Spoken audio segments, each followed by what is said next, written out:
Menurut kalian, ini kota apa?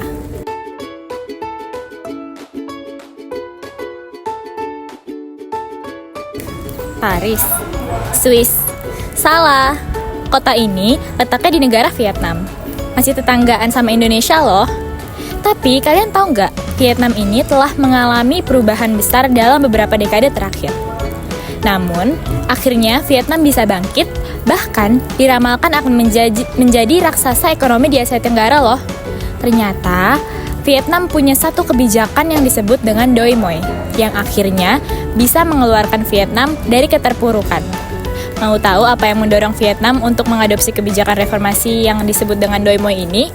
Tonton terus videonya ya!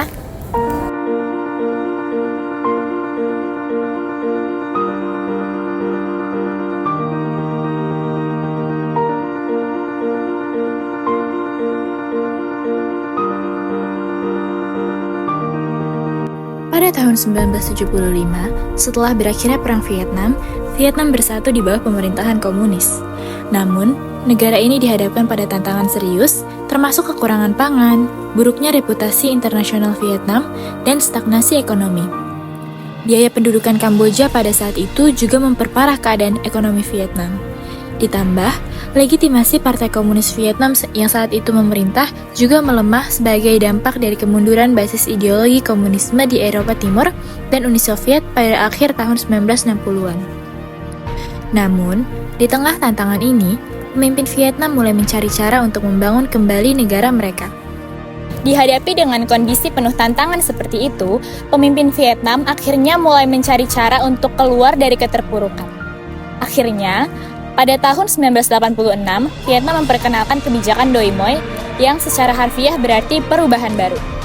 Kebijakan ini dirancang untuk membuka ekonomi Vietnam kepada dunia luar dan melakukan reformasi internal yang mendalam. Sejatinya, pengadopsian kebijakan ini juga dipengaruhi oleh kesuksesan Cina dalam melakukan reformasi ekonomi yang akhirnya membebaskan jutaan orang dari jerat kemiskinan sehingga hal-hal tersebut menjadi inspirasi bagi Vietnam. Kebijakan Doi Moi yang diterapkan di Vietnam pada tahun 1986 selama Kongres Nasional Partai Komunis Vietnam yang ke-6 merupakan titik balik signifikan dalam sejarah ekonomi dan politik Vietnam. Reformasi ini bertujuan untuk menggantikan model ekonomi terencana pusat yang kaku dengan sistem ekonomi pasar sosialis yang lebih fleksibel. Narasi ini akan menjelajahi aspek-aspek penting dari Doi Moi termasuk dampaknya pada kinerja ekonomi, perubahan kebijakan luar negeri, pertumbuhan ekonomi, serta langkah-langkah anti korupsi. Nah, teman-teman tahu nggak, sebelum Doi Moi diterapkan, Vietnam mengalami kesulitan ekonomi yang parah karena kombinasi dari pengelolaan ekonomi yang tidak efektif, perang berkepanjangan, dan isolasi internasional. Kebijakan Doi Moi membawa perubahan besar dengan mengadopsi prinsip-prinsip ekonomi pasar seperti desentralisasi, pengambilan keputusan, liberalisasi perdagangan, dan penanaman modal asing. Ini memungkinkan Vietnam tidak hanya mampu memulihkan ekonominya, tetapi juga mencapai tingkat pertumbuhan yang tinggi secara berkelanjutan.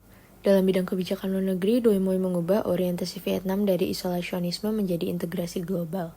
Kebijakan ini memungkinkan Vietnam memperbaiki hubungan dengan Barat dan negara-negara Asia Timur lainnya untuk peluang perdagangan dan kerjasama ekonomi. Implementasi Doi Moi secara signifikan meningkatkan legitimasi Partai Komunis Vietnam di mata rakyatnya. Dengan mengatasi masalah ekonomi dan meningkatkan standar hidup, pemerintah berhasil memperkuat dukungan dari publik.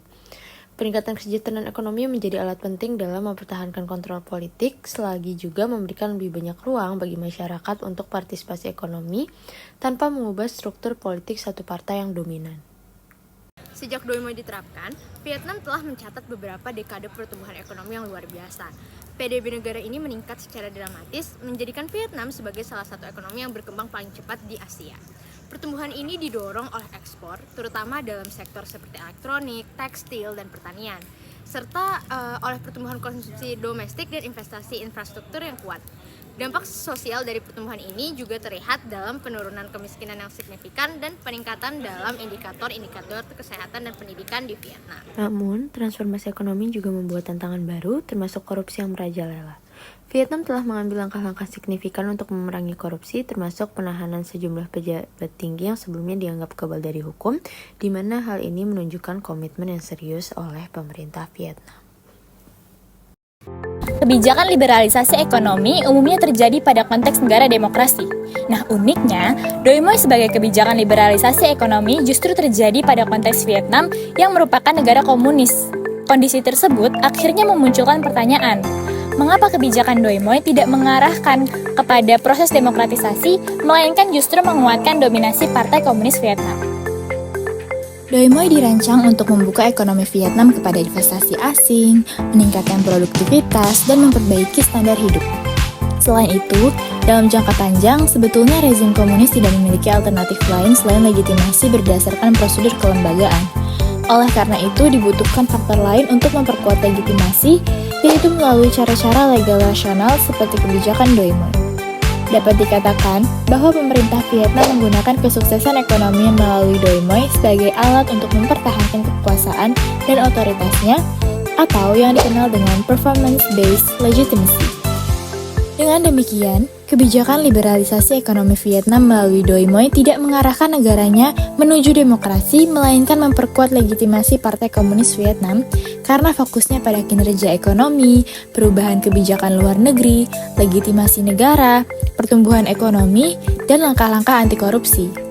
Faktor-faktor ini secara kolektif berkontribusi terhadap keberlangsungan kekuasaan dan popularitas Komunis Parti Vietnam.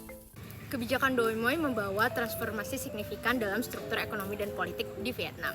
Terlihat dari bagaimana kebijakan ini berhasil memulihkan dan meningkatkan ekonomi Vietnam yang sebelumnya stagnan karena kebijakan ekonomi yang cenderung tidak efektif dan isolasi internasional dan berdampak dari perang sebelumnya. Implementasi Doi Moi menghasilkan peningkatan kinerja ekonomi yang dramatis dengan Vietnam menjadi salah satu ekonomi yang berkembang paling cepat di Asia. Integrasi global melalui keanggotaan di ASEAN serta partisipasi dalam APEC dan WTO membantu memperbaiki hubungan luar negeri dan membuka Vietnam ke pasar global, meningkatkan investasi asing dan perdagangan. Pertumbuhan ekonomi yang stabil ini juga meningkatkan legitimasi CVV atau Partai Komunis Vietnam di mata rakyatnya, karena berhasil meningkatkan standar hidup dan mengurangi kemiskinan. Namun kebijakan Doi Moi bukan tanpa tantangan.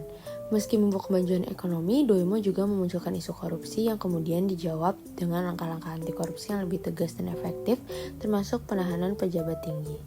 Secara garis besar, kebijakan Doi Moi yang diterapkan di Vietnam pada tahun 1986 merupakan serangkaian reformasi ekonomi pasca sosialis yang mengubah struktur ekonomi negara, meningkatkan kinerja ekonomi dan integrasi global, serta memperkuat legitimasi Partai Komunis di Vietnam.